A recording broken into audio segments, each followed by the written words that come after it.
Hey everybody, it's your friendly neighborhood hypnotist here, Joe Dinsdale from Secret Success Hypnosis Clinic. Today I will be answering the question, why can't I get hypnotized? So some people have left comments in my videos saying that I've tried everything but I can't get hypnotized. Why is that? There's a lot of different reasons why this might be the case. There are medical conditions why you can't get hypnotized include being on certain types of drugs, having dissociative disorders, or being schizophrenic. However, this is a big however, I believe that most people who can't get hypnotized is a belief-based reason. Hypnosis is portrayed in social media, in Hollywood, to be sort of an evil thing, like brainwashing. It's got a really bad rep. The belief that hypnosis is sort of evil is compounded into a lot of people's belief system from a young age. You even see it in cartoons. The evil witch hypnotizes people. You see the big spiral eyes. The one I can think of is Kaa from the Jungle Book. Yeah, that's it, the Jungle Book. And he wasn't exactly a nice guy, was he?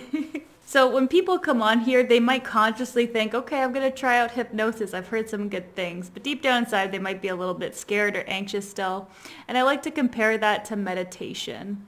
With MRIs, meditation and hypnosis are very similar. So if you think of it this way, if you really wanted to try out meditation, if you're fearful of it, then it's not going to work. It simply won't, because you can't get into that relaxed, focused state of mind because you're a little scared and anxious about the results. It's estimated that around 20% of the population is unhypnotizable.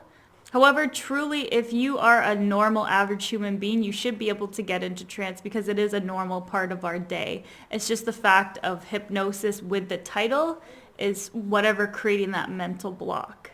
People fall into trance all the time throughout the day, whether they're just daydreaming really deeply, watching a really interesting TV show, when you're driving from point A to point B and your mind sort of wanders away and you end up there at your destination super quickly and you're like, oh, I don't even remember the journey.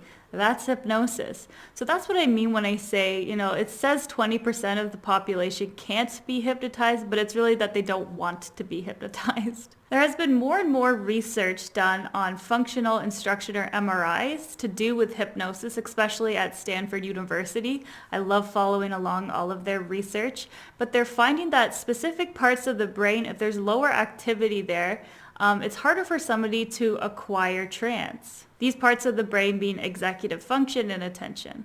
There are a small amount of people who actually can't be hypnotized as well. So people with an IQ under a certain level, they just don't have the ability to focus. Focus disorder. So like really high ADHD, it might just not be possible because the attention's not there. Kids under 4 can't do it. Again, it's because of the attention aspect of it. And if you haven't been able to get hypnotized yet, don't worry. You absolutely can if you keep working at it. It's just building up that rapport, that trust, that belief. I actually had trouble getting hypnotized my first few days in the program that I was in. I could really do the visual stuff. I really enjoyed doing visualizations and picturing, the nice beaches and whatnot. But when it came to, oh, my arm's super stiff now, your arm is a metal bar, I didn't like that because I didn't realize this until later, but I didn't have the trust. So keep at it. If you really do want to get hypnotized, you will eventually. It's just practice. I wish you luck on your hypnosis journey. Like, share, subscribe, and I'll see you guys next time. Bye. Secret Success.